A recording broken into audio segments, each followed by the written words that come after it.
për lirit e drejtat, nuk mundet me qenë indiferent ndaj kësaj padrejtësie speciale gjithmonë gjykimin tem edhe vazhdon me qenë e tillë.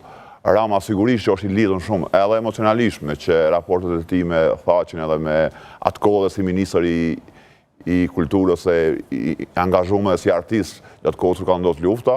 Ramën e bëjmë pashmangshëm të lidhur, por Rama më shumë se kaq avokon si një njeri me bindje dhe me vlera perëndimore. Ky e ka shqetësimin te vlera e perëndimit, me cilën ai beson, dhe kjo gjykat speciale nuk është rregull i perëndimit, por është përjashtimi i asaj çka ish dashme ndodh me një institucion ose me një proces, me një gjykatë ndërkombëtare, çfarë është ajo e Hagës.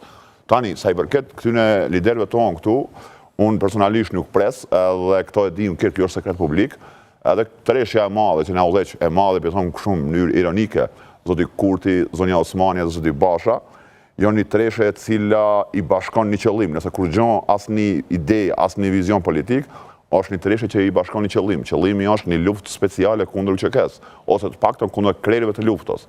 Prandaj reagimi i tyre, sepse që të tret e kanë kompleks kalumën historike.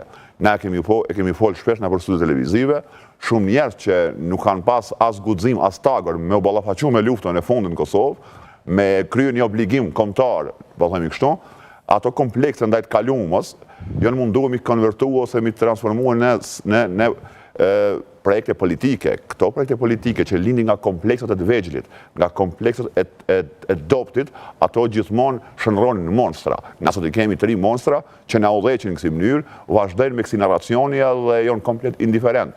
Thellësisht brenda tyre ata e dojnë edhe e shpresojnë një dënim eventual djemve të luftës, jo haq me Thaqin, Rexhan, Jakupin edhe Kadriun, sa e kanë me aurën e UÇK-s, sa e kanë me aurën e çlirimit, sepse kjo xhelozia ose këta tipa që e xhelozojnë luftën e fundit, është kjo. Nëse unë si jam autor, ish dash më prish shkret, domethënë këta e kanë matë pranueshme, me u prish komplet, me u njollos komplet procesi më i lëvdishëm historik i joni, sepse këta janë autor ose nuk lidhen as indirekt me atë vepër të madhe historike që kanë rritë shqiptarët. Tani, le të flasim pak edhe për çështjen e dëshmitarëve që zoti avokati i përmendi, që unë vajtona shumë, për mu, përveç James Rubin sot, 2 tjerë janë dëshmitarë, kanë me qenë ma monumental, edhe nëse jo këta djemë individualisht nuk kanë mjaftuar ato dëshmi për mi mbrojt nga dënimi eventual, të paktën kanë me na mbrojt historinë tonë, sepse këtu po gjykohet historia e shqiptarëve. Nuk po gjykohen thjesht 4 persona. Le ta marrim nenin e 35 të aktakusës, i cili komplet e çon në ndërmarrje e përbashkët kriminale.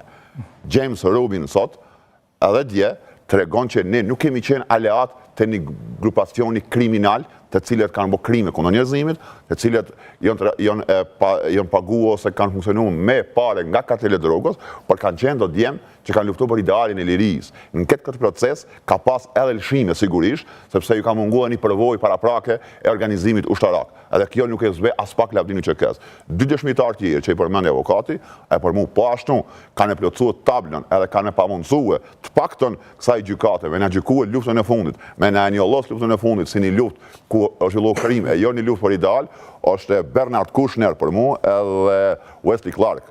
Dëgjoni këtu, në gjatë këtij ligjerimi e pam që e përmendi edhe zotin Haradina i James Rubin, i cili tha që ai ka qenë i rekrutuar prej kohësh paraprakisht nga CIA, që i bjen Amerikanë në veçanti, por edhe këtë ajo bashkësi ndërkombëtare, ai establishment ndërkombëtar i kohës, paraprakisht e kanë studiuar deri në detaje situatën. Jo rastisht, akuza e parë e State Department ka qenë grup terrorist, por hetimi i rastit, njohuritë e përpikta që i kanë pas për këtë atë proces që është zhvilluar, masi kanë nisë aksionet UÇK-s, ata e kanë pas qartë edhe janë bindën që ky grupacion që i pandehin fillimisht për grup terrorist, në fakt janë një grup i njerëzve që e kanë veç një synim, që është liria. E liria për Amerikanë, për vletë amerikane, edhe ato perëndimore është e shenjtë.